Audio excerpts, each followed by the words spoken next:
Ty si povedz, či je to dezert alebo skôr slaný chod. Lebo keď ochutnáš, zistíš, že je nemožné mu odolať. Toto bol hit na mojom tabernovom kurze. Totálne jednoduché grécke meze. Pečená feta s medom.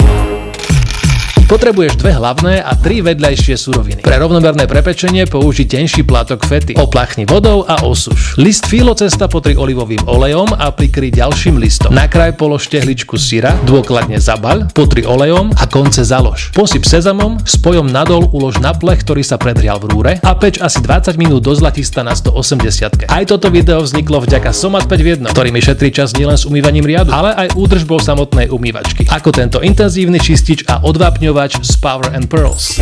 Proti masnote, vodnému kameňu a zápachu.